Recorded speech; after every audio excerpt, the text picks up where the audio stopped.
Greetings, friends. I believe we haven't met. I am Admiral Jumbo, and I'm stationed upon this Imperial Star Destroyer. My friend Jumbo Cat asked me if I could explain why we hate the rebels. Handing the mic over to him, he's Jumbo Cat. Thanks, Admiral. I will be doing the first video, and he will do the second.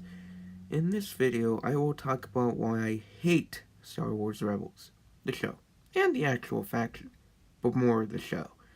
So, a few years ago, a good friend of mine introduced me to the Clone Wars. At the time, I wasn't a fan of Star Wars because I thought it was gross. The show not only rekindled my love of Star Wars, it led me to be a massive fan of it. It didn't take long for me to watch the entire show. I loved nearly every episode.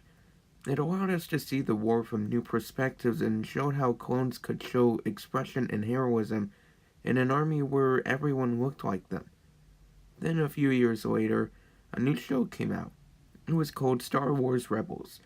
One day, I found the first episode and started watching it. That was it. I could barely watch the full episode. That was the case for My Knight and Me as well. I'll talk about it in a later video. So, to begin, I will make a list to keep it clean and efficient, like an Imperial likes it.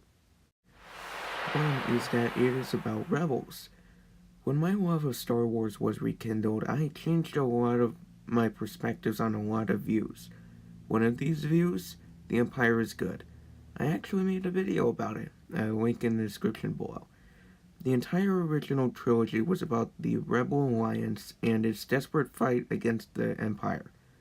Throughout it, we see the Empire as a cold, heartless faction that just uses military force and brawn to solve nearly every problem.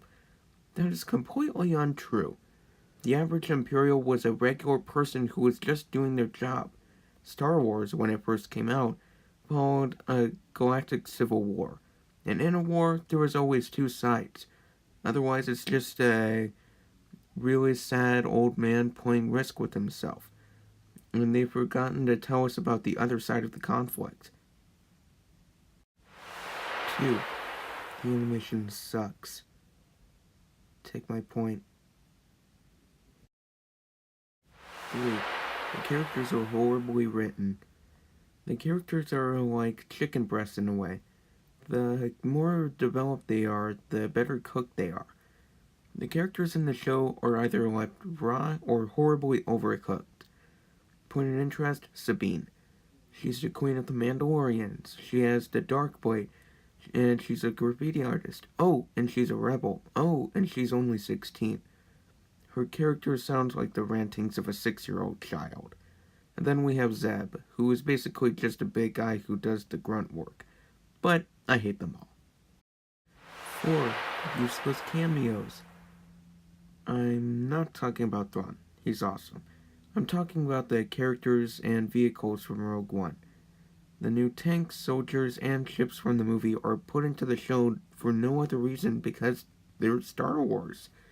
They serve no other purpose than for kids watching to say, "Oh, I saw that before. Cool." The story is boring and repetitive. The story is the same in nearly every episode. They have to do a mission. Something goes wrong. They do something and emerge triumphant. 6. They make the Empire look stupid. In every single episode, they kill, destroy, and obliterate Imperial forces, vehicles, and soldiers with ease.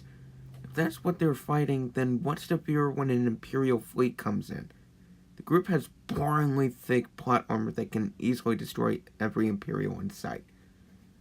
If the Empire is the antagonist, show us on a regular basis a reason to fear it, so we can hope that our heroes can win. Our heroes, actually no, villains, never explain why they don't like the Empire or why they're in the Alliance. 7. It doesn't care if it's bad anymore.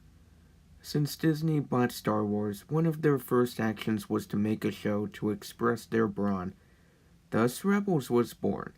Even before it came out, people heckled it constantly, and when it came out, we could see what it was, and they were beyond angry. The difference between Clone Wars and Rebels was clearly visible. When Clone Wars was made, they made every dollar count. If they made a bad episode, boom, they could be done. But they pulled through and made an awesome cartoon. Disney hired the original directors because they could, because apparently everyone likes seniority and originality, in order to add some pros to their show. However, now it doesn't care if the show is good or not because it's backed by Disney's budget. Boom, there it is. Phew, well, I think we're good down here. I can't wait to see your opinion on the actual Rebel Alliance, Jumbo. I look forward to it as well.